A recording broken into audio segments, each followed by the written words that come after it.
सेतेबेले कलिंग राज्य शासन करुथिले राजा सोमकांत। तांकर गोटिए कन्या थिला, ता ना थिला पद्मावती। से देखिबाको बहुत सुंदर थिला। राजा सोमकांतंकर किंतु गोटिए दुख थिला जे से पुत्र संतान सुखर वंचित थिले। हे मां महिषामर्दिनी, मते पुत्रटिए दियो मां।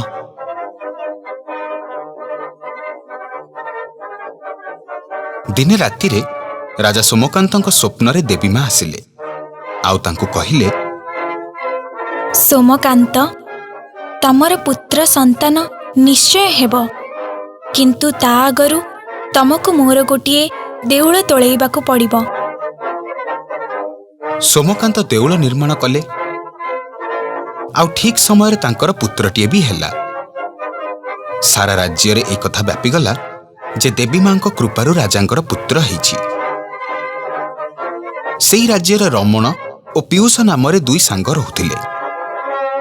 से दुहे दुही को घड़िए न देखिले पागल हो जाती। देवी मां को कृपारु राजांकर पुत्र हबा कथाटा रमण कानरे दिने पड़िला।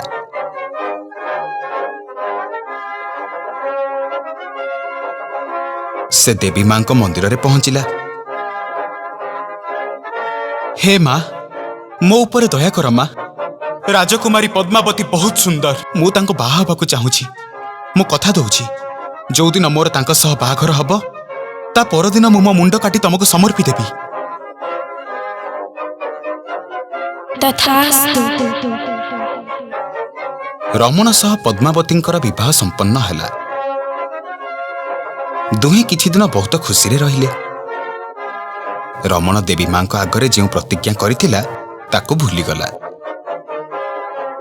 दिने पद्मावती बाप घर को जीवा पाई मन बळैला। सुनुछ, मु टिके आम घर को जीवी। हठात काहेकि?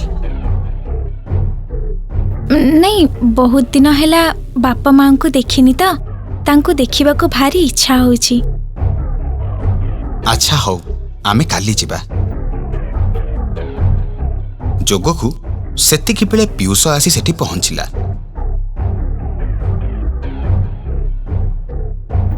अरे तम भितरे कौन एमती टुपटा फुसफास चलीची? ना ना, मु टिके हम घर को बाहरी छी। अरे वाह, ये तो बहुत बढ़िया कथा।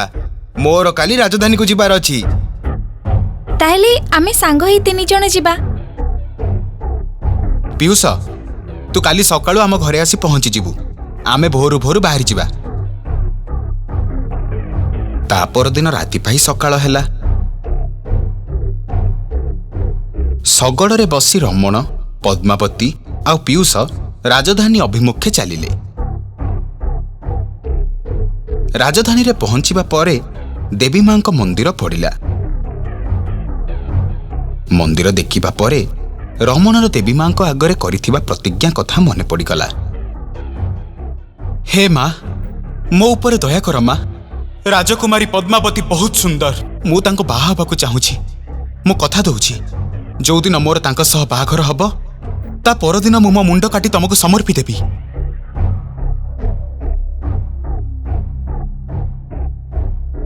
अच्छा, गोटे काम कर, तमे दी जण एठी छिड़ा ही थाओ। मु देवी मां को मंदिर रे मुंडिया मारिकी आसुछि। पीयूष एवं पद्मावती को रास्ता कड़े छिड़ा करी रमण देवी मां को मंदिर रे पहुंचिला।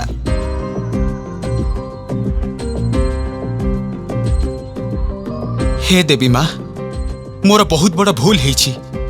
मु तम पाखरे जहा प्रतिज्ञा करिथिली ताको मु रखी पारिलेनी। मु एबे मो मुंड काटी तमको अर्पण करुछि। रमण पहुंचवा एते समय डेरी हवा देखी पीयूष मंदिर रे पहुंचिला। सेठी रमण को एमिति अवस्था रे देखी से आउ निजको संभाली पारिला नाही।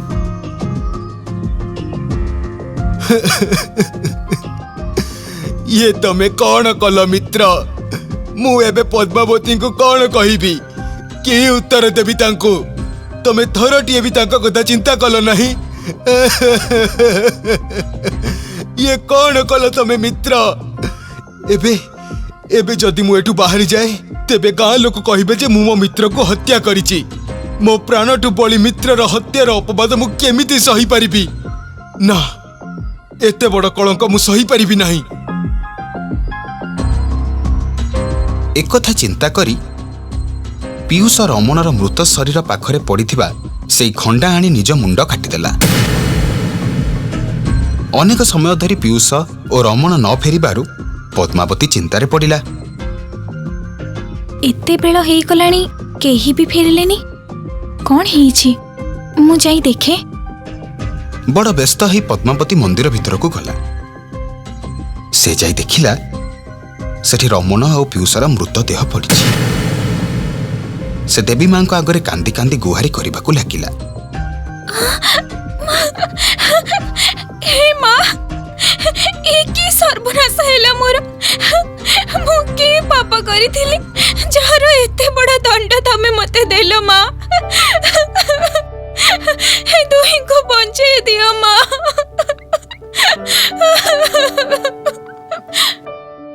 पद्मावतीर आकुल क्रंदन देखी देवी मां आविर्भाव हेले।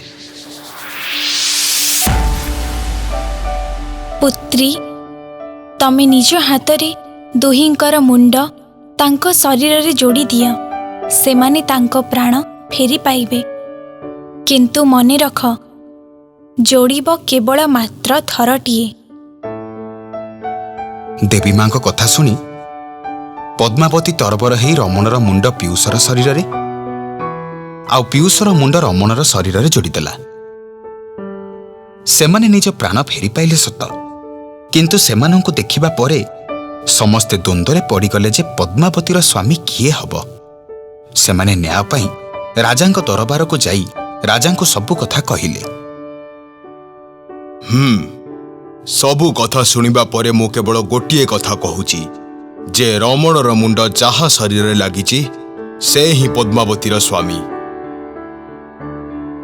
राजांक न्याय सुनी समस्तंको बड़ आश्चर्य लागिला, किंतु यह ठीक थिला, कारण एहा द्वारा रमणर मुह सहित तार बुद्धि आउ विचार धारार परिचय भी पद्मावती पाइला। जदि देह को आशा करि थांता ताहाले से पीयूष को पाई थांता। रमणर मुंड बदल रे पीयूषर मुंड पाई थांता, जे कि तार स्वामी नथिला।